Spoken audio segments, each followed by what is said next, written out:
sağlık sırası amandasın. Halkımız aman olsun. Kaşanda ardaqtаған халқымыз. Жақсы, отырамыз. Балалар, мен сендерге қазір бір өлең оқып беремін. Өлеңдегі сұрақтарға жауап беріп отырамыз. Өлеңдегі сұрақтарға жауап берсек, топтың аты шығады. Мен қазір бірінші топқа оқимын. Апаң сенің базардан алма сатып әкелді. Ең үлкенін жақсысын саған таңдап әперді. Не деп барып жеу керек? Рахмет деп жеу керек. Міне сендердің топтарының аты рахмет деп аталады. Келесі топ. Балалар жүр көшеде, естіледі шу айқай. Сен де шықтың көшіңді, қағып кеттің байқамай. Мұндайда не деу керек? Кешіріңіз деу керек.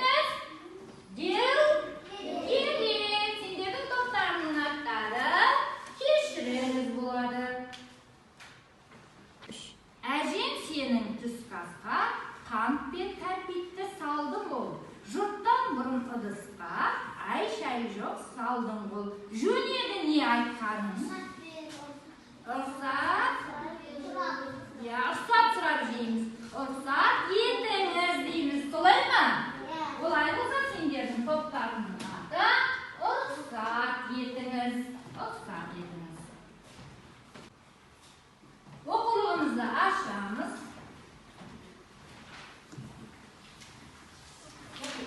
Ашамыз.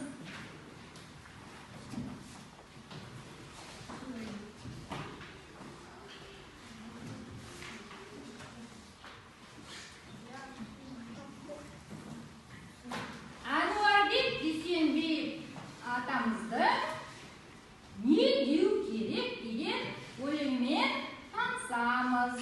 Әнуарбек Дүйсенбек 1931 жылы Алматы облысы Жамбыл ауданы Қарақыстақ ауылында дүниеге келген екен. Оның балаларға арналған қайырлы таң балалар, кім ерте тұрады атты ертегілер мен өлең жинақтары бар екен. Бүгін біз Әнуарбек Дүйсенбек атамыздың не деу керек деген өлеңмен танысамыз. Ал оқулыққа қарап отырамыз. Оқулыққа қараймыз. Үй артында қоқысты жатқан көптен үйеліп, тазалайды қарт кісі, белі зорға иеліп. Не дегенің жөн еді? Қол көтеріп айтамыз. Не деу керек бұндайда?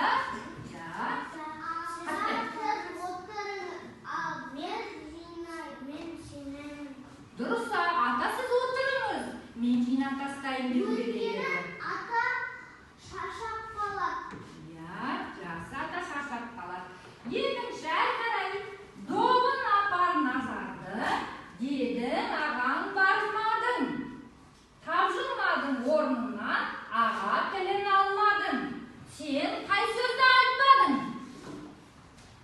Ағасы не деді? Допты апарып таста деп, бірақ ол інісі орнынан қозғалмады. Қай сөзді айтпады? Айым?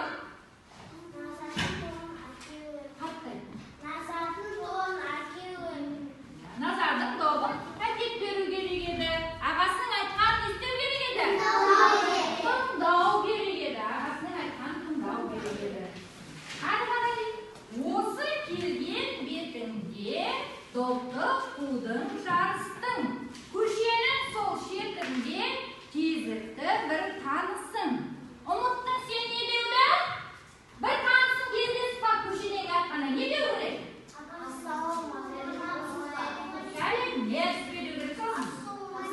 Ассалаумағалейкум деу керек. Немесе тағы сәлем деу керек.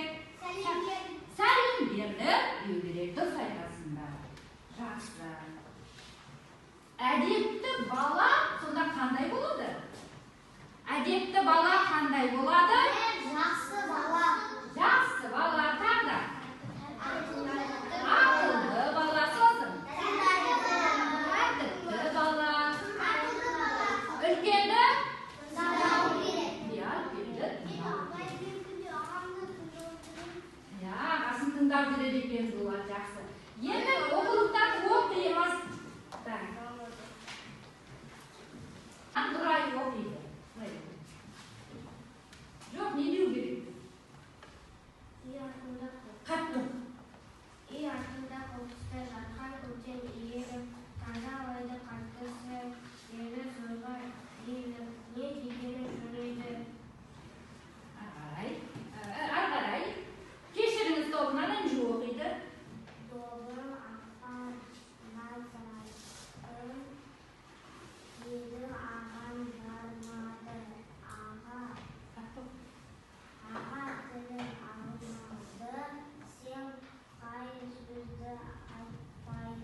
жасаймыз. Топтық жұмыс жасаймыз. 3 топқа мен тапсырма беремін.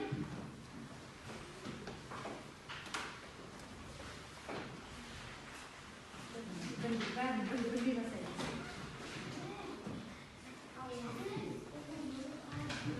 Барлығымыз бірге былай бірге барымыз бірге жасаймыз.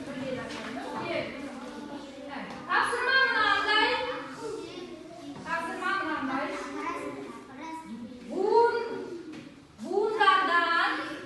Буындардан сыпайылықты білдіретін сөздерді құраймыз. Қай топ дайын? Жақсы, 3 топта дайын екен. Олай болса, бірінші топ алып шыға қой. Қасына шығыңдар. Қасына шық. Кел айт.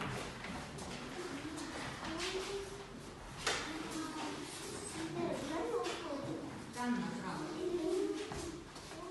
Ал қандай сыпайылық сөзін құрадыңдар?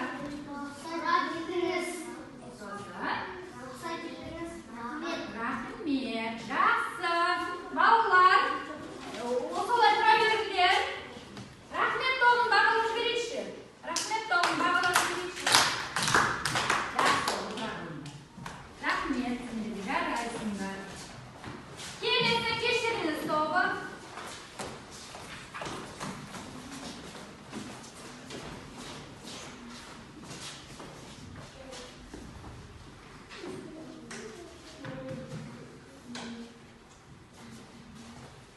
Ал сендер қандай сыпайылық сөздерін шығардыңдар?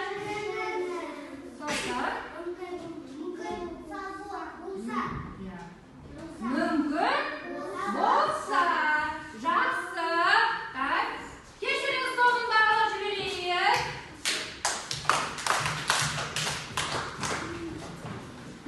Күлігі шақты бағаламаймыз. Рұқсат етіңіз тобы.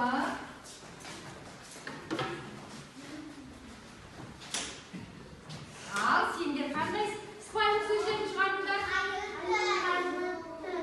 Қайырлы түн ба? Қайырлы күн. Сосын сау болыңыз. Ал рұқсат етіңіз тобын бағалайық. Жақсы отырамыз. Дискриптор қылып жіберейік осы тапсырмаға. Біз не істедік? Буындардан сөз құрамыз.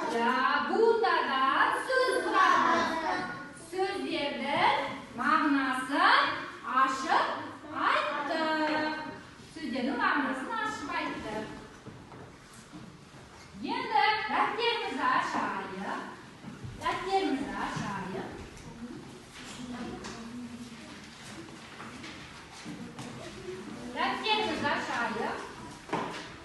Ш әрпін көркем етіп жазамыз. Ш сөздің қай жерінде келеді?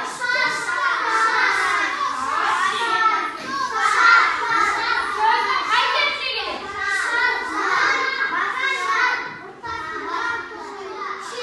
Басында, ортасында, соңында келеді. Жақсы, рахмет. Жарайсың. Ш әрпін көркем етіп жазамыз.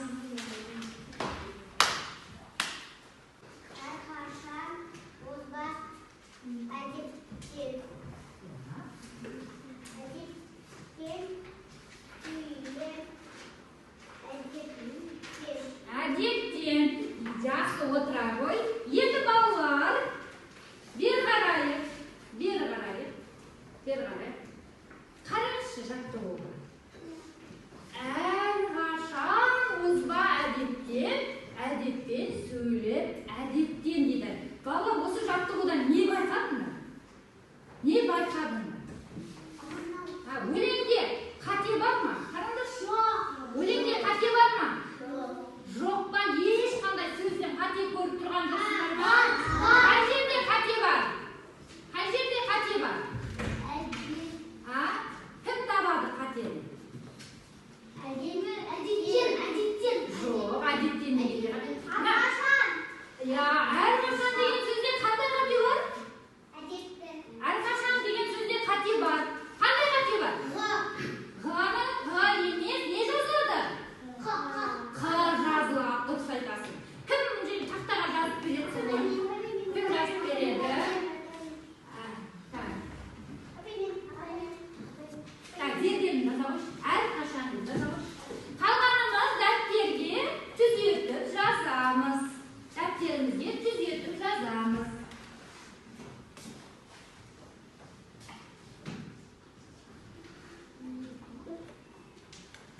Жақсы.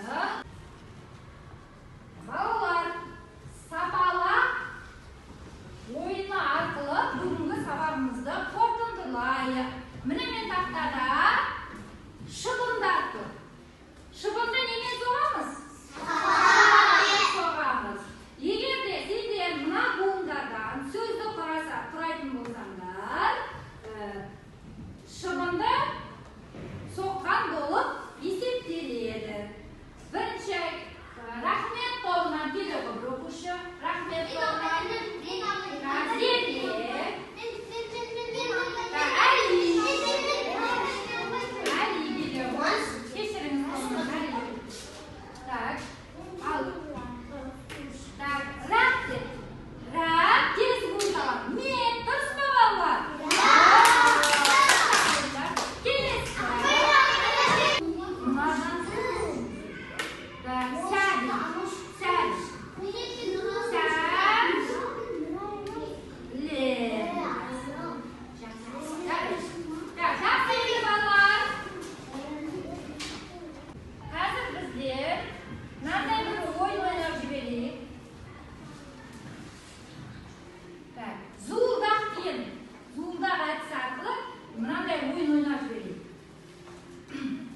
мұқият тыңдаймыз.